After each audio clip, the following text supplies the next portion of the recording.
Good evening, everyone. This is Kate with Scottsdale Moms, and I have the honor of chatting with Jakki. She is the CEO of Bumkins, and I'm going to let her tell you a bit about herself. Thanks so much, Kate. It was great for you to reach out to me. Yes, my name is Jakki. I'm sitting here in one of our offices that's kind of converted to a showroom right now in Phoenix, Arizona. Our office is located near the airport, just a little bit north of the airport, around Washington and Priest. And we have been making and designing baby, toddler, kid products since my kids were young. And originally started the business in 1989. I know that sounds like older than most of you watching this, but we have been in this business. It started really small, so I always kind of hesitate when I talk about our beginnings because we began probably like a whole lot of mom-based business with a few good ideas and trying to implement, and it was a way different world than it is today.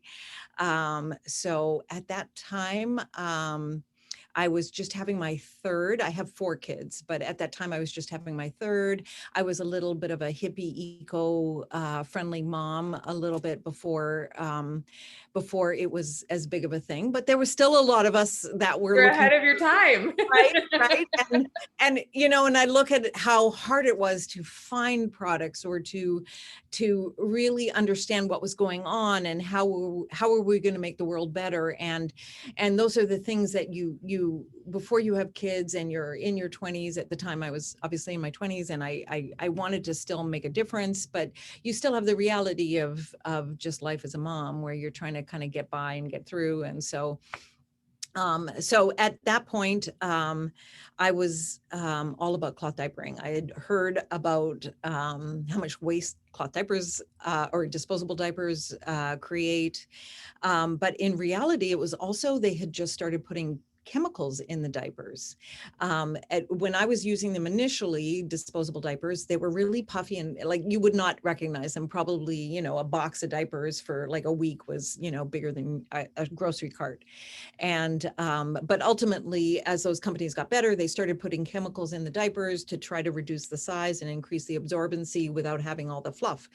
And so a lot of that chemical was reacting with one of my kids, and so we were kind of looking at cloth options, and there really wasn't. The first time I saw an old-fashioned cloth diaper, and I was like, huh. Really? How am I going to How am go I from this supposed to to use that? this? Right. Yeah, I need exactly. help. Square diaper, Yes, round baby. How does that yes. fit? And so I kind of got my head into this creating a better cloth diaper, and I had just moved to Phoenix from Canada. I'm originally from Canada, and there's a lot more cloth and eco-friendly kind of thinking up there. But so I was a little bit unfamiliar with the landscape here, certainly business wise. I really even didn't know what retailers were down here. It was really kind of a whole new experience, and it's like a lot of things that you question. Would you have gotten into it if you knew all of the Right. complexities? Oh, I was like, sure. whatever, I'll just come up and make this awesome idea. Anyway, we had so many challenges at the beginning, but we were, we were kind of riding the wave of all of a sudden there was this whole awareness of Earth Day and what we need to do as parents, that we could make sure that the world was going to be a better place for our kids. And so we started to try to make diapers. At the beginning, we were even using like home sewers.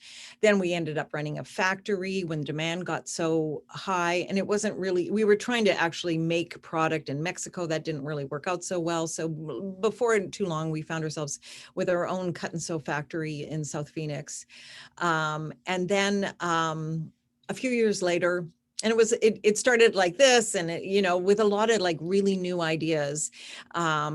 It was a great thing when the market was great, but then the recession of the early 90s hit, and a lot of moms had to go back to work. The whole idea of cloth diapers sounded great, but all of a sudden you're dropping off at daycare, or Right. you've got a lot of other realities going on. So So it really didn't sustain as well as I would like to. It was almost like as soon as I figured out how to really make the diapers well, how to get the factory running really well, how to get the right suppliers so the fabric quality was as where as I wanted it to be. Then the market started to kind of dwindle a little bit, and so we had to start thinking of other products and how to expand and how to continue getting along. And then shortly afterwards, I was going through a divorce as well, so my kids were still young, and I was like, okay, I don't know if I can keep doing this. It kind of was a whole really messy, difficult time. And I ended up finding a factory here in town. And also, I'd like to say there used to be factories here in Phoenix, and we ran a factory. We found there were other factories around. And so one of our suppliers had put us in touch with a company in town that was making some cut and sew garments and looking for other products to make. And so we made kind of a deal with them that they would do our sewing and I would be able to, supervise that end of it, but work more on the sales and the product design and not worry so much about this machine is broken, someone needs to fix it. Right, This, right. these kind of things. So we sort of evolved into that position for a little while. And my goal was to try to work out of my house a little more, being home with my kids. Sure. And I still find the same challenges as I see moms struggle with today. Obviously, back then we didn't have the technology. You really had to be at the office to work. And that was really a hard thing to mesh when you have young kids. And I was even just saying that, what is it with the school system? Like the kids start school at like 7 a.m. and then they're done at 2:30. Who calls that full day school? Work goes till 5, right? And so even then there was just this awkward, running around and driving and picking up this kid to here and taking them there. And yet you still have to work a full day. And so I had this goal that, it sounded crazy, but I wanted to work out of my house. And so I started to have the contracting off to the side. Again, we operated cut and sew with a cut and sew place out in the west side of town. And I would drive out there, a couple of times a week. First, I had office space there. I could have meetings there, that kind of thing. But I was trying to just get myself more home based so I could take care of my main job. And I think we started with a couple employees at home. And then before I knew it, I think I had converted my garage into an office, and we just had a huge wraparound desk, and I had everybody working out of my house. So it was kind of a kooky time. And even through some of that, it was tough because Bumpkins was making enough money if I had been part of a 2-income family, but I wasn't. I was a 1-income family. And so I needed to supplement my income beyond that. And perhaps if Bumpkins had not been doing decent, I could have just said, you know what, I'm done with this. But it was enough money that I thought I can't walk away. I was really in a tough situation because I don't know how many people who are listening to this understand the product business, but the product business is a lot of inventory. And with inventory, you need to be able to have a line of credit to buy the inventory because you can't sell what you don't have. So Right. you end up having to make the product. And as you're selling it, your customer is probably not going to be paying right away. They're going to be paying in 60, 90 days, depending who you're dealing Sure. with. So, finances are a thing that can limit the growth of a business. And I would say most businesses fail just being undercapitalized. So we were really undercapitalized. We were probably, lucky enough that we were doing about $1 million a year in revenue, just between diapers and some bibs. But it was really hard to grow beyond the customers we already had. And it was even hard to grow beyond the product line we already had because everything was getting reinvested back in.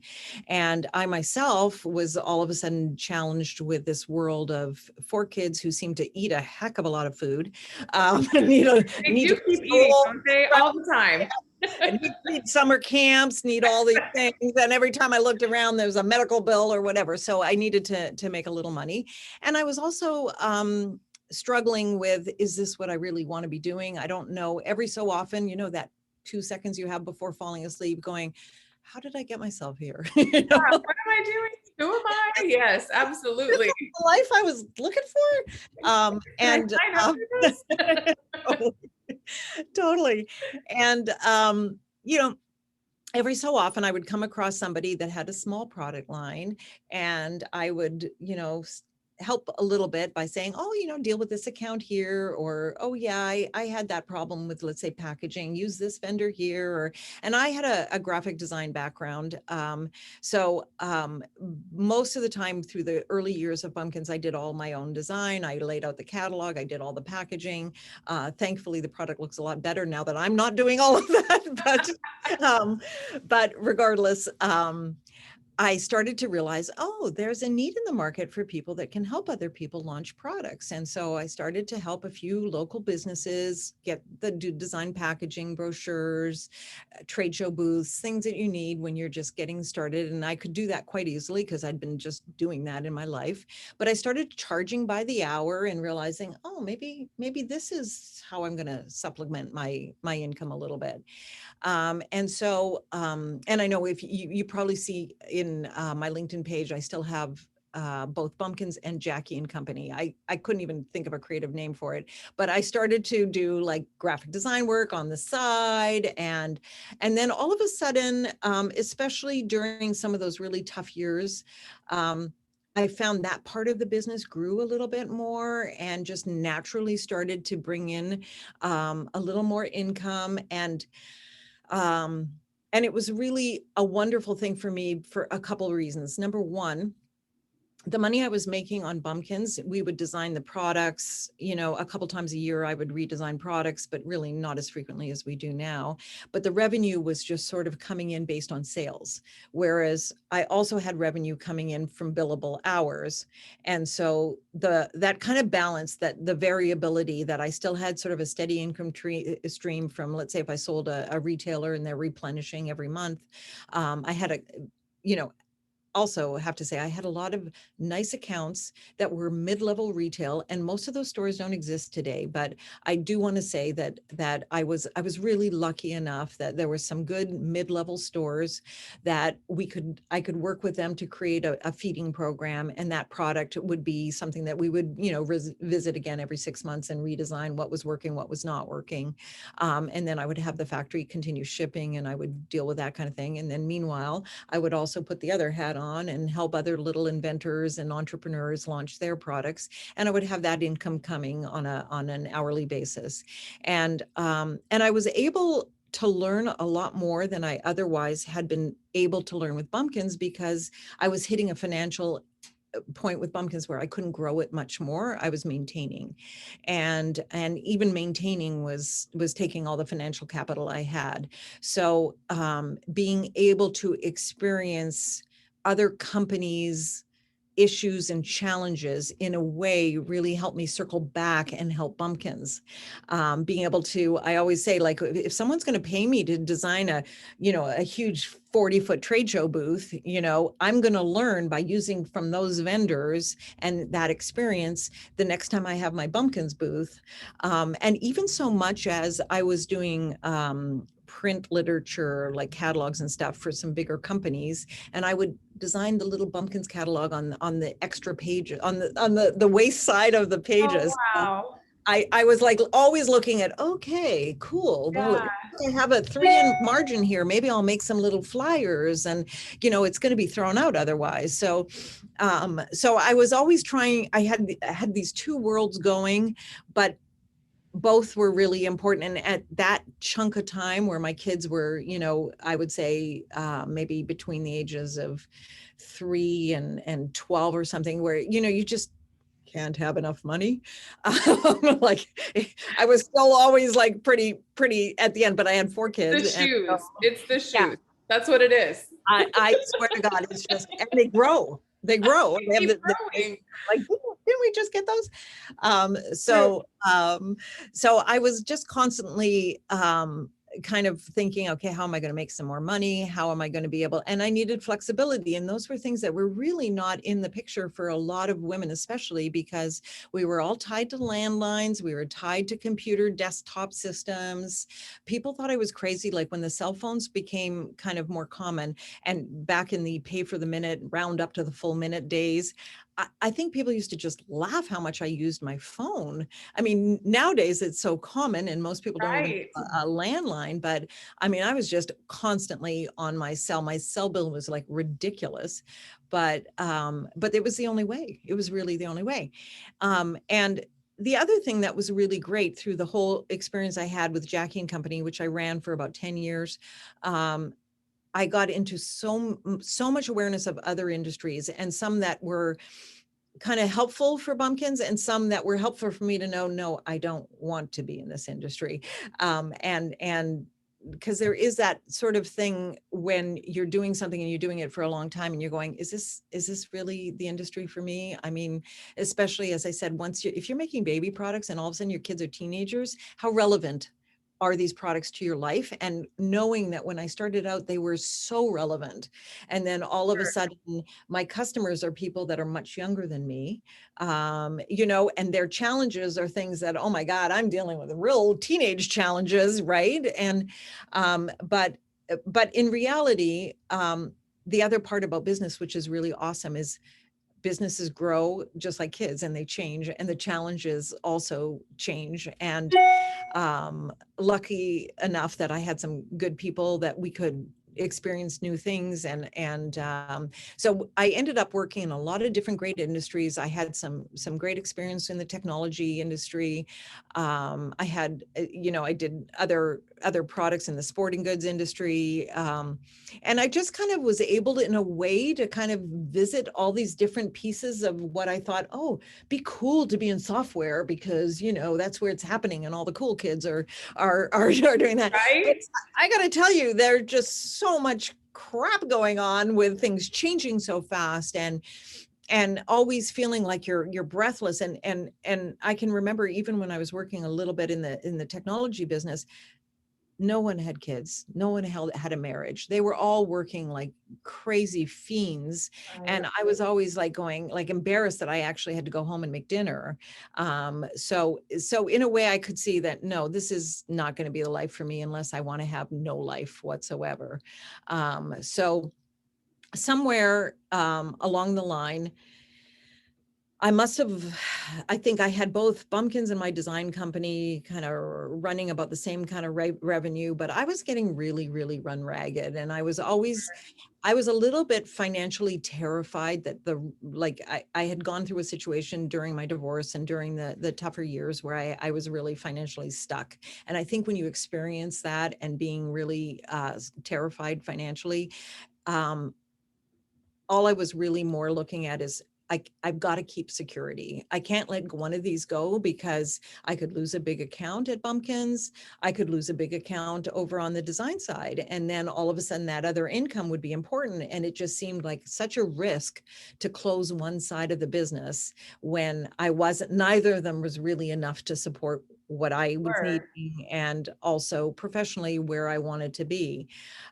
Because also I found that there was something about the stimulation of talking to people who are doing interesting things with their businesses that I was really getting when I was doing the design side, where I would sit with someone who was launching something or trying to put together a business, and I would just kind of get the buzz off that, like, great idea, like you can build off that. And, yet I could say, okay, that's not my business, but I can really get excited about it. Um, Right. but then I could pop over and talk to someone else or be at my own business and either apply those lessons, or if nothing else, just have a different comfort of what I was doing over there.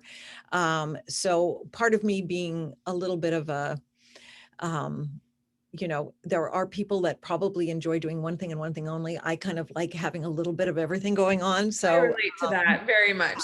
yeah, clearly I you've got a, do. a house full of kids, and Yeah. each one of them, and you're like, you spend some time with this kid and their issues and their school, and you're like going, oh, this is cool. I could be here for a while, but oh yeah, I got another one over there, and I gotta right go do It's this. true. So just having that kind of excitement over things that you were doing or learning, or having some unpredictability to your day where a phone call could come in and could be interesting, a new opportunity, whatever it is. Right.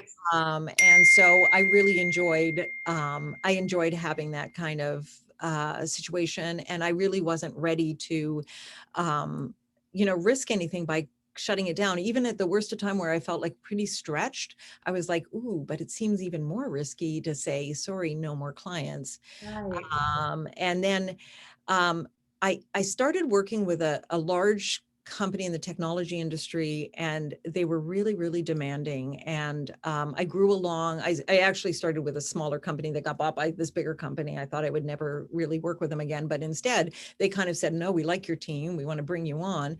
But it was involving a lot of travel, and I really hadn't had that much travel. And as I said, I was working with a lot of people who didn't have family lives to consider. And if you had to go and be in Dallas for a week and New York the week after, nobody thought twice. And I was like, that's not going to happen. That's just Right. something I can't And it's do. just not even attractive at that point. I had to travel a lot in a past job. And my colleagues would get so excited, like they're going, and I was like, it's just not even at this stage of my life, that's not even attractive to me. I'd rather be home. No, yeah, What's you've going got it. on? Yeah, the amount of work to get ready to go away when you've got all these kids to Right. get organized and set up, and somehow when you're out of the picture, it takes three people to replace you. And Absolutely. right, And then the reentry is always hard. oh, the reentry, you're like going, was it really worth it? They're It was all not like, worth it. Everything fell apart. totally. And so I'm just like, I can't do that as much as I like the work. I really can't live that way. Right. And then I also had sort of this weird thing. I'd been living in Phoenix probably, I don't know, 10 or 15 years. And I realized that all my business was outside of Phoenix, because my design business, while I had started out with small little entrepreneurial companies, ended up kind of going a different direction where I was working with larger firms, because obviously the work was getting more interesting and more exciting and a little bit more whatever. And so all of a sudden my main contacts for my design business were in Texas and Atlanta and New York. And then Bumkins, all of our, we predominantly in Bumkins, we sell B2B. So we're selling to, obviously Amazon, Target, Walmart, Bye Bye Baby, all of Kohl's, you name the retailer, we're working with them. So I was always dealing with those buyers, and that meant also flying out of town. There's not a lot of consumer product businesses still to this day in Phoenix. So all of a sudden it just hit me that, oh my God, again, being worried about the floor being, taken out from under me. I was like going, I've lived in this city for like 15 years and I have no local real contacts here.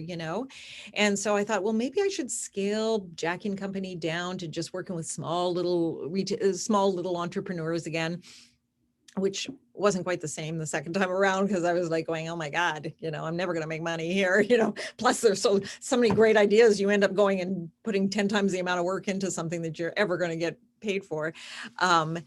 But around that time, Bumpkins, I started to look and assess, okay, my kids are at a different stage. I'm at a different stage. What do I really want to be doing? Because do I really need to be pulled in two different directions, or really, on each hand was 10 different directions, and let alone my kids. And about at that time, we were in a trade show for Bumpkins, and I got approached by Dr. Seuss Enterprises to work with them and design a baby line, which was to me, like, I still remember that. And they're awesome Oh people. yeah. Oh yeah. But I just thought, how exciting. I love Dr. Seuss, always have. And it was a nice small team, and they weren't looking for some really low end kind of mass line. They were looking for a beautiful line based on what we had been doing for our own line. And I thought, oh, this could be fun. And so we signed a contract, and I started that journey of licensing and Yes. licensing. And I also want to preface that our Bumpkins brand, which has grown nicely over the years, is still the bulk of our sales. But through the licensing, we have gotten some great relationships together, and we've developed some amazing products that I still enjoy doing, and have met so many great people. But we started with the Dr. Seuss license, and that also gave me that opportunity to look and say, maybe, just maybe, it's time to give up the Jackie and Company, and maybe enough time has gone by that I can consider going out and raising some money. Because as I said, you expand your product line, you're going to need like a $500,000 or some massive amount of money that, none of us have sitting in our bank account. Right. It sounds like Monopoly money. Yeah, exactly, exactly. So I tried putting together a little bit of a pitch deck to, back before Shark Tank, but it was that kind of a thing where you would pitch to angels, to investors, and the kind of money that we needed was around $1 million. And at that time, that's the angel round, friends, family, you try to pull that together. And so, that's what I was trying to do. I didn't get very far on it. I got halfway through and I couldn't find any more. I was kind of tapped out, but I was also exhausted from it. I think raising money to this day is my least exciting part of the Yes. business. I learned very quickly that I don't like it.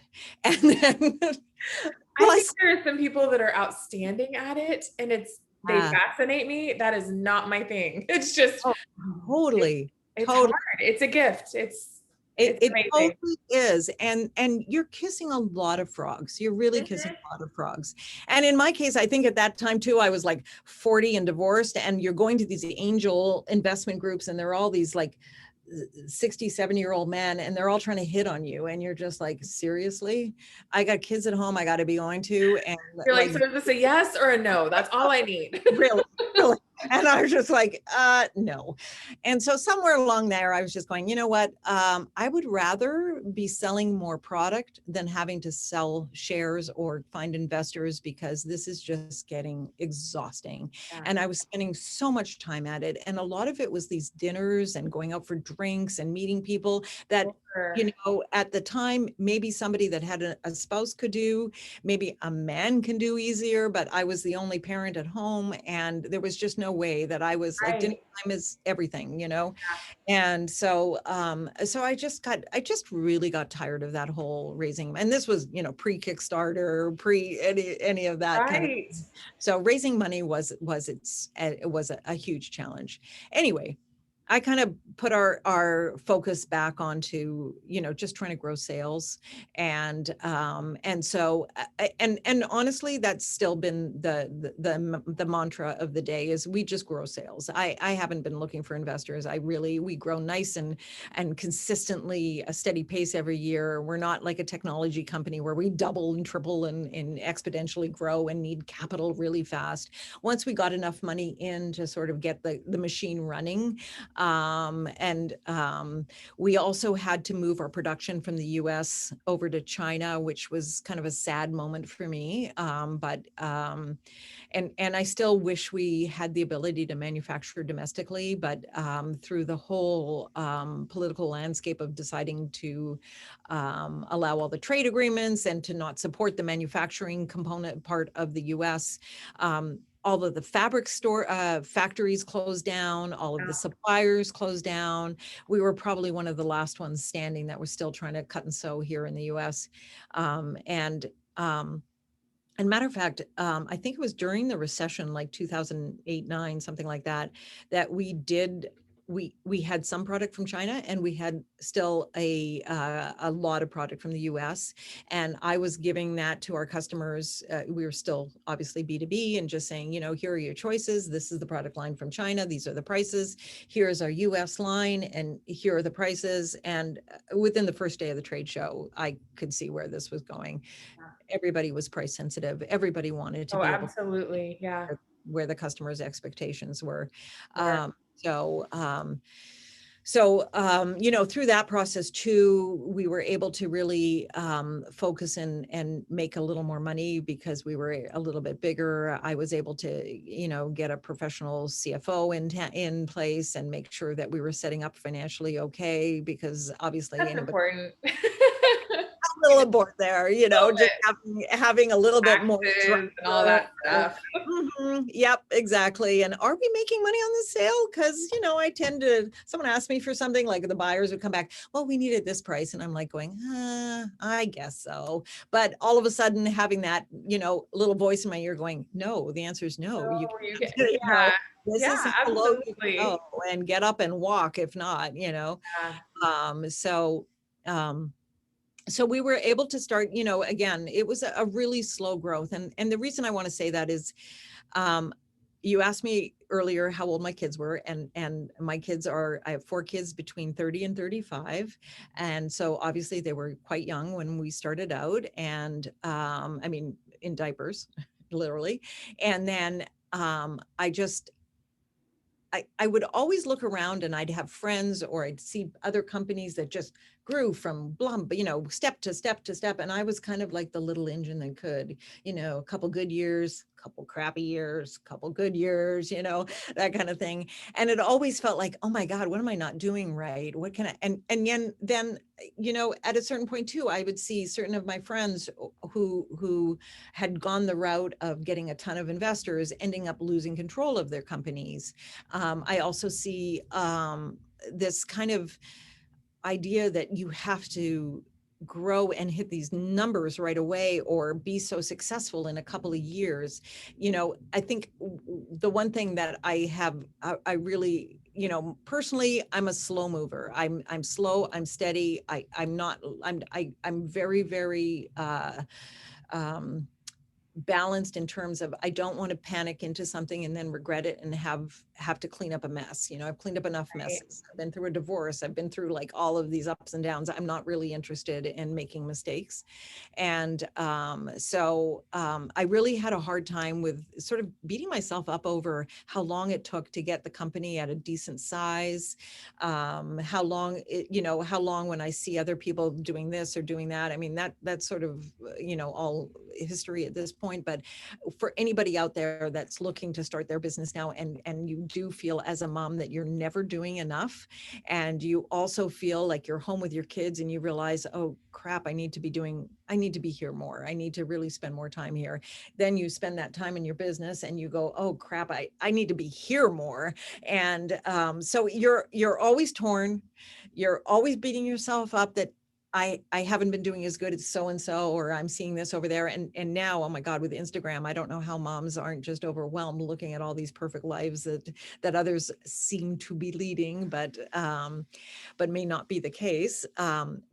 Regardless, I would say that the the having that time where you realize, oh, for instance, I talk about this a lot recently because of coronavirus, the changes that the world has gone through. The last time I experienced something like this was 9/11, when the world changed, right? Everything stopped as we knew it. Okay, yeah. And you think you have everything on the ball. And I can remember, during that time, I had finally decided I was going to be moving my office out of my house. And, I had borrowed against my house to open up our first office.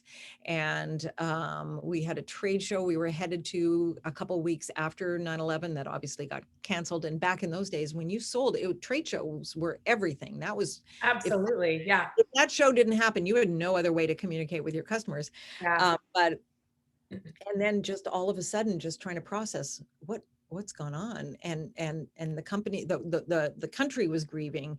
The idea that you were worried about your business seemed almost selfish, because so many people had lost their lives and there was some real big drama going on.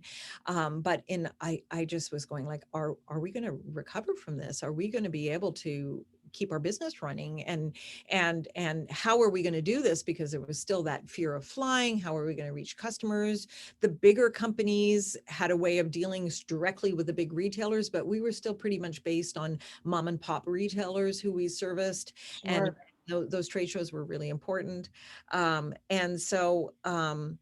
world really changed, and I really, you just don't know what to expect. And now in the end, with the hindsight, by the end of that year, life was fine, and we all had to learn how to adjust.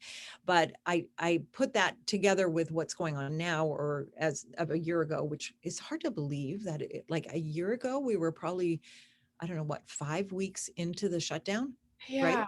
Yeah. I was still thinking, oh, the kids will go back to school in Yeah. a day. It'll Yeah. be fine. Yeah. Flatten the curve, just Oh, make sure, yeah. like we were all flattening the curve, right? We Right. were all Right. We were trying going to stay home and learn to to, bake bread and yeah. get some really cool hobbies and play the guitar, and it was going to be fine. Yeah. Yeah. And then we were going to magically come out of this quarantine period or this shutdown and go back to what it was. Like, Absolutely. Only knowing how to bake bread and play guitar. right, right. And being a little less stressed, right? Or maybe Right. you're home trapped with your kids, maybe a little more, who knows? Right. But so that was the same thing where we were just, also going, okay, well, what is this? For us in the production side of the world, we saw COVID maybe hitting a few months earlier because our factories were in China, and all of a sudden Sure. factories weren't open and we couldn't get product out, and we were like, what the heck? And I had remembered a first early on our earlier trips to China when SARS or the bird flu or things like that had gone on, and stayed in Asia. You remember Right. wearing your mask over there or being quarantined or having temp checks, but the idea that factories could not open, that Yeah. people could not work, that we weren't getting our production. And so when you think about that, we had a lot of money in prepayments for goods that we ended up not getting for 6 months. Right. We had a lot of orders from retailers. Well, we had a lot of retailers shut down, forced to shut down. So a lot of cancellations on purchase orders because they couldn't be open. How could they take Right. product? And even when they did open months later, they had the inventory sitting on Yeah. the They shelf. didn't need it. Yeah. They needed. And so there was an incredible rocky, I would say, 4 months at the beginning there that we were just going, oh my God, what is going on? And obviously now that we've all kind of adjusted into this new normal, I feel like just the business has just done this incredible 180 where now we're obviously we're selling a lot more online. Even the small little retailers that had online sites are doing okay. Unfortunately, we've seen a ton of mom and pop business just go. Yeah. But for me, when those times come, I'm just kind of like, me and mine. Are my employees okay? Are my Yes. kids okay? Is everything around here? I feel like, we take care of a lot of people here. We have a lot of people that I've worked with for years and years. We have a lot of new people. And I just want our family, which includes our work family, to be okay and know they have work. So I do feel really grateful that the government was stepping in and making sure that we all were able to cover and were able to figure things out. Um, but um, but beyond that, the changes that happened really forced us to really rethink the whole business. There was obviously, trade shows are still a big part of the business, and they've still been canceled. We usually do maybe 10 shows a year. Um, we usually are meeting, we're selling international. So we're going to Germany to sell. There's a big show in Germany in the fall. We go to China to sell. We visit, like we usually go and see all of our accounts around the world. So not traveling and not having that face to face, and Zoom is, we're all getting used to it.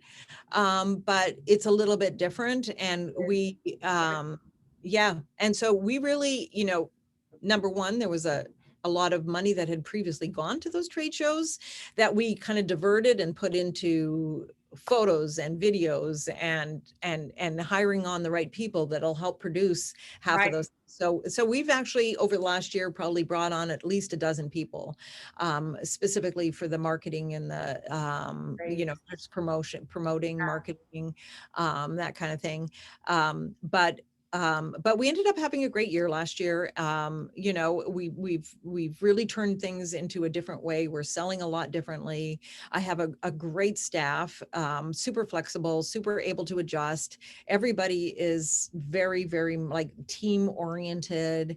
And so it really was exciting. It was almost like, it was like a rebirth in a way of really changing the way we did business, but having the ability to, number one, I wasn't financially terrified after things started leveling off. So you can kind of think a little more clearly when you're going, okay, Sure. looks like it's good. We're not falling through the Not as ice. panicked. Yeah. We can figure this out. We've still got customers. And now we just got to really support those customers, and we've got to do things a little bit differently. And just like this conversation with Zoom, we've just got to get out there more and talk to people a different way and show people a different way. And so we've really, like, what you'll see right now is I'm sitting in a showroom here. We ended up first, we had a lot of trade show booths that we had actually built and designed, but they didn't go anywhere because the show got canceled. And so in Scottsdale, we have Mini Social. I don't know if you're Yes. familiar with Mini Yes. Social. We love that place. They're one of our Oh, favorites. We love it there. awesome. I Awesome. love taking my kids there. I love all of their classes. They're just awesome. They're great. Well, obviously that was shut down. So we ended up just setting up our trade show booth there and using it for videoing. We ended up even putting in a functioning working kitchen. We always had a nice kitchen there, but we ended up putting in a more of a beauty kitchen so that we could use it for photographs. Sure. Because in the past, we would just like go to someone's house. Like, photos are everything, videos are They everything. are. They But are. now all of a sudden you're dealing with COVID and nobody wants to get near people, and we want Yeah. people to bring us their babies so we can take photos, or we want to bring a team of people into your house that you have no idea if, who they've Right. been in contact with. So we did have to build ourselves a studio in order to shoot, in order to have the ability to make parents comfortable, keep it clean. And then we used it a lot for trade show purposes. So at the beginning, when we thought that the shutdown would be sort of temporary, or all of this would be temporary, we thought, oh, great, it gives us time to fix the place up and all this stuff. Right. Yeah, we can We have still all be these fixing up, plans. right? It'll be great. Yeah, be great, no biggie. So in the end, we just found it was better to make sure we had a really good trade show booth here, so that we could show our customers how to merchandise better and spread out our goods. Because we have in our location in Phoenix, we have a team of about maybe 40 people, but our warehouse is really just shipping for fulfillment into fulfillment distribution warehouses. So you really don't see the product; you see a bunch of cartons, Sure. and so just to be able to show the product in a more retail setting that's more enticing, or more able to fashion it for a retailer to understand. So we just kind of converted one of our spaces now into a nice little retail booth that we can have our sales calls and just have a quiet space to be talking to customers, or doing more B2B selling, because B2B selling is a whole different animal than the B2C side. And then we brought in a whole team for B2C marketing and really building out our relationship with our consumers, because, that's been an interesting transition too, because when we first started selling online, I can remember retailers being concerned, oh, you sell to Amazon, we don't carry products that are going to be on Amazon. And we're like, oh, okay. And then that sort of flipped to, oh, you're on Amazon, let me see the reviews. If your reviews are good, I'll put you Right. on, right? Exactly. Like, it's not the enemy. Exactly. It's just another way of supporting your Yeah. product. And today it's a really noisy world. Customers are getting inundated all the time with ads and texts and emails about buy Absolutely. this, buy that. And so it used to be in the old days, oh, you had to hit a customer 3 times before they really saw you. Well, now it's like 30 times, because Wow. everybody is targeting that customer. Like, you look at it when you Makes look sense. online and you go, oh, I bought this. Well, now I'm getting ads from 10 of the competitors that are also selling a similar item, Right. that Right. have been able to do lookalike audience targeting and all this other stuff. So I think whatever we used to spend, because we were always B2B, we used to have a really small ad spend. But now it's a lot more about targeting B2B to drive those sales to your retailers, Sure. and to help support your retailers who are doing most of the product selling, so to speak, the consumer sales. Um, but we've had, just a really fascinating year and a half. It's been a little bit crazy. We really had, after getting everybody, we had everybody working remotely for a while, except for the warehouse team, and then we started bringing people back in small teams, and we separated out. We have a few different warehouse buildings, and so we literally put each department in its own building, and like we were over crazy. If 6 feet was required, we were giving people 10, Sure. Sure. and then every day when you're walking to check in around the building, you're just like going, oh my God, I got to be, wearing my running shoes to go and visit every team. We've consolidated a bit back into a little bit of a normal situation. I'd say after either all the vaccinations or people just getting a little more comfortable with it. And we've had very few cases of COVID in the office. But we've really changed a lot over the last year. It's really been fascinating, and it's also kind of circling back to that idea that it's new and fresh again, Mhm. and to me, being in a business, like I feel in some ways, I'm a rarity in the market. Like, okay, I call myself from Phoenix. I've been here about 30 years. I'm in the same house that I've been in for 25 years, 26 years. I mean, that's just not a Phoenix thing. Everybody I know picks up and moves like I thought it was just a weird phenomenon in the first place, but people move so much. I'm just like, no, I'm good. I'm not packing up. I'm good. I'm here. I got other things going on. And the same thing in the sense that career wise, I, I don't think I ever started the business with the idea that this was going to be somewhere where I was going to be spending my life. It was an idea Sure. I was chasing and following, but the business, because of the world itself, but because of the business growth itself, it's continued to be interesting, and it's changed a lot. And sometimes it changes really fast. Sometimes it's a slow change, and that's fine too. But I find myself doing, I think maybe it's 31 years now doing Bumpkins. That's Crazy, incredible. crazy. I think Yeah, I think your story so many of us can relate to because for a couple reasons. Um, you really had to, and I'm going to use the word that everybody, is kind of tired of, but you really did have to pivot so many times in yeah, your story as you went through, the manufacturing and changing products and changing location and changing all of these things. And I think so many of us can relate to just in the last year that when really we are pushed hard yeah, as women, there's something inside of us that we've got some grit where we can say, okay, we're going to do this and we're going to do it well. yeah, And we can do this. We're going to take one step at a time and just keep going. And I loved what you talked about slowly and steady. yeah, Because I yeah. feel like, especially as moms, that is the name of the game because it does fly by, but at the same time, those days can be so long. Yeah, But totally. they're watching you and they're listening to you and they're looking at you, and your kiddos want to know what your reaction is, and you're such a model for them. And it's when you are slow and steady and you are, consistent and just looking for one day at a time, what Yeah, good is going to yeah, come out of today. yeah, That's just such a great lesson because I think in our world, exactly what you said, so many of us are trained that no, you've got to go fast and you've got to be wealthy really fast and you've got to grow your company 300% and da da da da da. And it's like, you know yeah, what? A lot of times that sets you up for failure because that foundation that you're building when you're steady and slow, it's just yeah, not there. And right.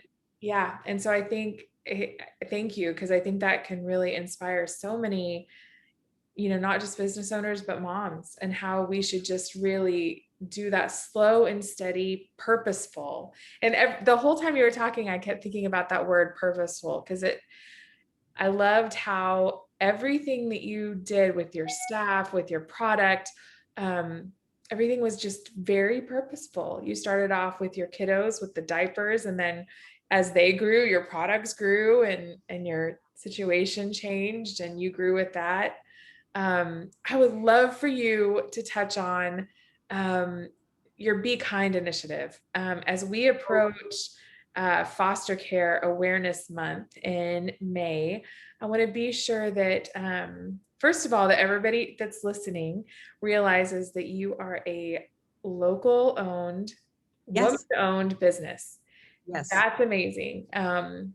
Phoenix doesn't have a lot of that, you know. No, and as I said, it's really, I really didn't think a lot about what is doing, but as I'm looking at the landscape now, and I say like Phoenix doesn't have a lot of consumer products for sure. I Right. know that when I'm hiring people and I'm like, you want to find somebody that's got a finance background or selling real estate or whatever, banking and all that kind of stuff, no problem. But when you're looking for consumer products experience, that's something that's not here. And a lot of big brands just don't come here. I don't know if you ever recall, like Dial used to be here, they're gone. So consumer product is kind of an interesting spin on industry here, and those are also, it's an expensive business nowadays, especially with all of the branding you need to do. But in general, now we're in a nice spot where I can sort of look at it and work more on where do I want the business to grow? How do I want it to grow? But I'm still very much, I still feel it's really important that we're here. Like even talking to you, I realized, I've been in a situation where so many people go like, Bumkins is here. I'm not really I'm not a social media person, but just by virtue of it's not something that I grew up with my hand on the thing. I love the technology, but I'm not spending extra time posting on Instagram or trying to grow a following or anything like that. Um, but as a result, I realized, oh gosh, you know what? We do need to work harder in making sure people know that we're here. And the reason is not just because I want to sell more here. It's about the fact that it is important that Phoenix is starting to diversify and has interesting kind of businesses that support the community, because it shapes who we are. We're not just about selling real estate. We're not just about hotels and resorts and golf courses. You can be an entrepreneur and figure something out. And there's so many reasons why Phoenix is a great place for that. And then touching upon the woman-owned business part of this, I do feel like the world today is a lot easier in terms of working. I can remember when, if you heard a kid screaming in the background while I was talking to a buyer, that would be the end of the call. you know Absolutely. but now you can have a kid on your lap and all of that stuff. It doesn't make it Right. like it doesn't make it like, oh my God, it's a breeze, because you still have. Right. You still have a child there, but Yes. I do think, and I've noticed even with my husband's working from home, and they're still working from home, which has been such a blessing just to Oh, have them yeah. around more.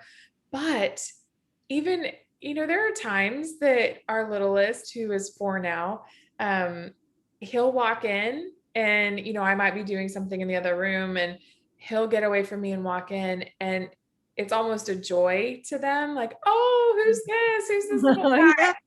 And I think that has changed just in the last year so much, because it was considered almost inappropriate to Yeah. have children around. And even though people knew we are working moms, we have children, it was that whole seen, not heard thing. But I think, well, goodness, if this is something good that's going to come out of all of this working from home and Zoom meetings, well, thank Mhm. goodness that children Oh, are, that we remember that they're a joy to our day. And, exactly. And the other part of it, because I did run my business from home for quite a long time, and we even had like restrictions about having home offices. You couldn't have employees. I had to like park down the street, go over there. You put your car in a different place. Like I didn't want my neighbors calling and complaining that I was running a business out of the house.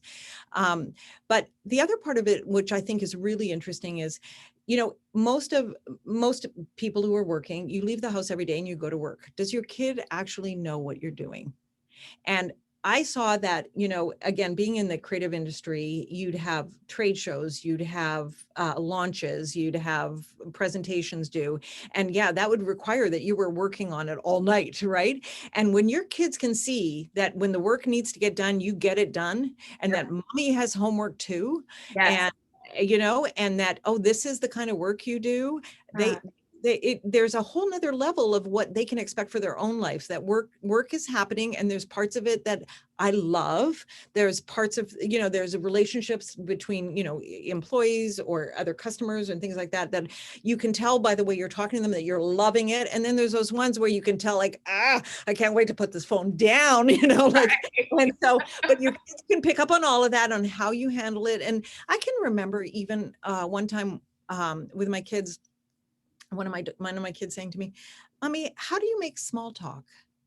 And realizing that that's an important way. Like, how do you just start talking to somebody that you've never spoken to before? Because that's oh, yeah. the real thing, right? And then other things, like, for instance, there was a period of time, as I said, when I was kind of trying to explore, what do I want to do when I grow up? I'm running two businesses, and I don't know if I really love either of them, but I get into moments, and then I kind of look at this one, and I was like, this is just like, like my brother used to say, I'm chasing two rabbits, and you make a decision. But I do remember that, with Bumkins too, I was reaching that every year was sort of the same year. I didn't have enough money to really grow into new customers. Maybe I'd get one new customer or something like that, but I had to really, I didn't have the funding to really be able to go out there and go. And I was always kind of frustrated by it. And I'd go to the trade shows, and a lot of times it was me and maybe one person, and I'd be putting up the booth and doing all the work myself, and feeling like, really, is this what And I if want to you do? have never put up a trade show booth, Oh my it's gosh. hard work. It is Hard work. hard work. And You're you get there, and half the sweaty. stuff might not have received, not have delivered, and you've got to improvise on the spot. And Right. then you're working until like midnight to get it all looking good. And then you've got to somehow pull it together and look good in the morning to start talking to Exactly. And customers, you and are on your feet that all whole the, time, usually on a cement floor, yeah, yeah, totally. usually. I can remember the first time my kids were in their early teens, and they were like, we'd love to go with you. And I was like, Are you oh. sure? and and I thought about it, and it was really interesting, because it was almost fresh again, because going to, like, Vegas, there's a ton of trade shows in Vegas, and That's obviously it's an easy flight when you're over here, but it was, true. to me, like, I'm not a real Vegas, like, especially if you're going there to work, it's work, right? And it's long days, long nights, and so I had a few different trade shows in regular cities that I kind of would go, okay, here's my hotel, and I'm just tired at night, I'd crash. If I didn't have a business dinner, I'd just, like, please let me just sleep. But all of a sudden, when you're bringing your kids along, you're like my kids would go, "Ah, let's try this restaurant, let's try this restaurant."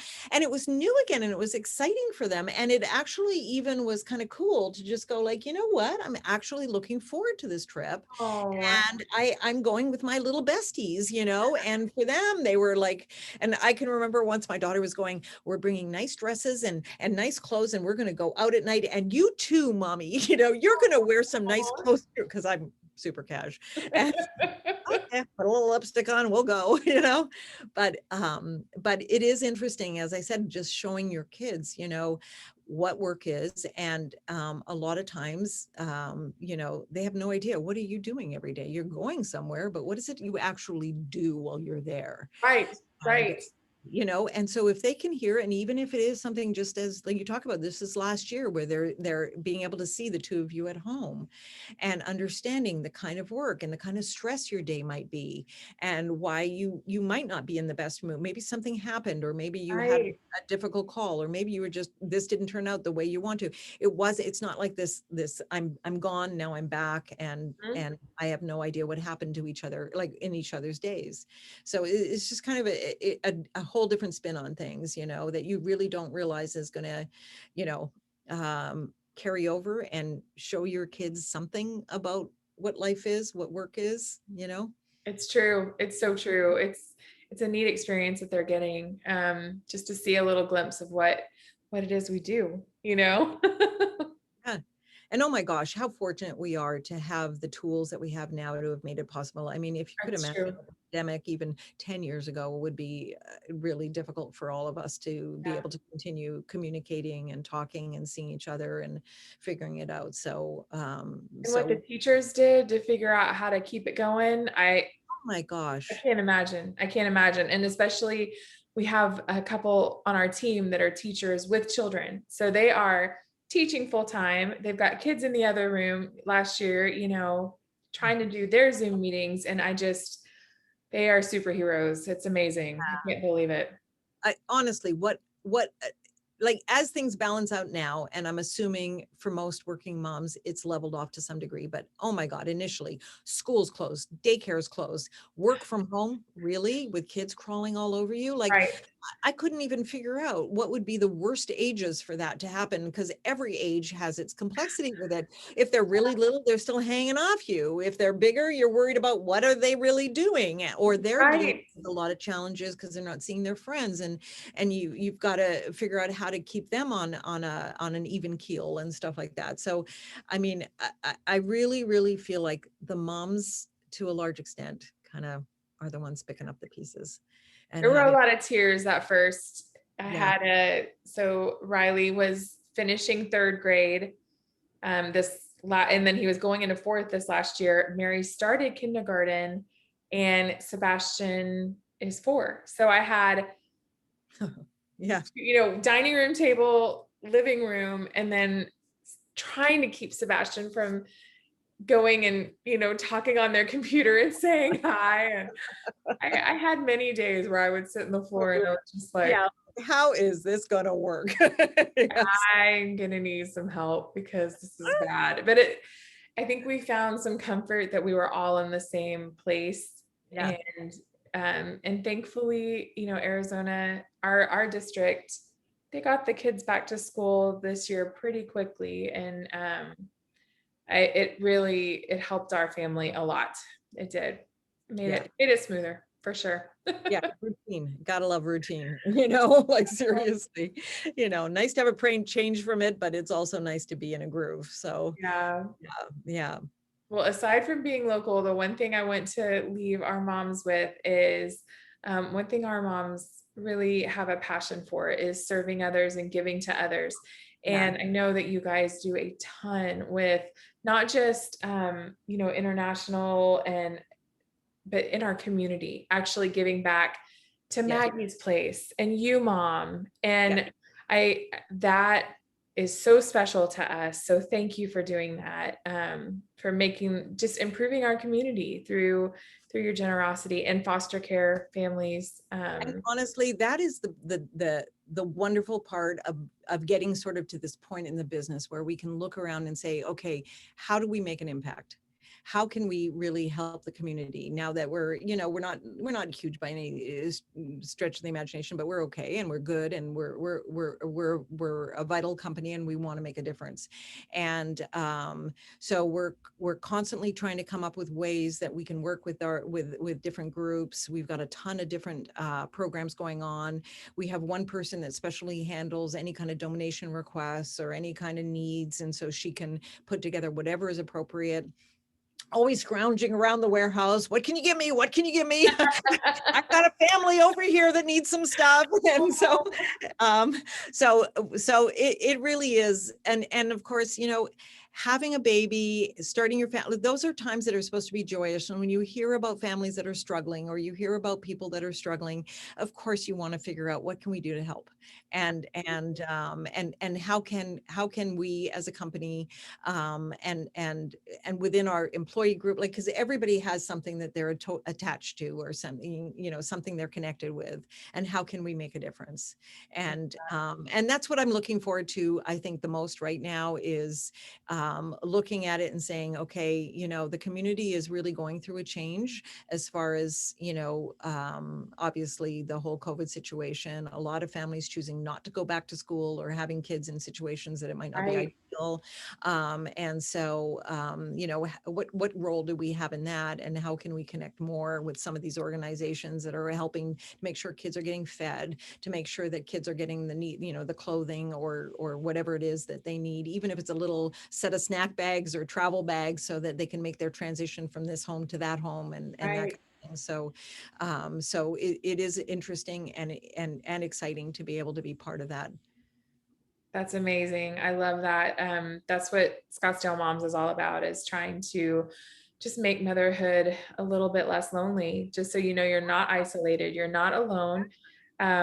Other women, maybe right next door, have felt exactly how you feel, and we get it, and we want to connect those people so that real relationships and real friendships can be made. And yeah, it's beautiful. Thank you. And Um, for all of our moms, if you are a new or expecting mom, we have an amazing event coming up. We're going to do it virtually this year. We're not going to do it in person. And Bloom is coming up in June.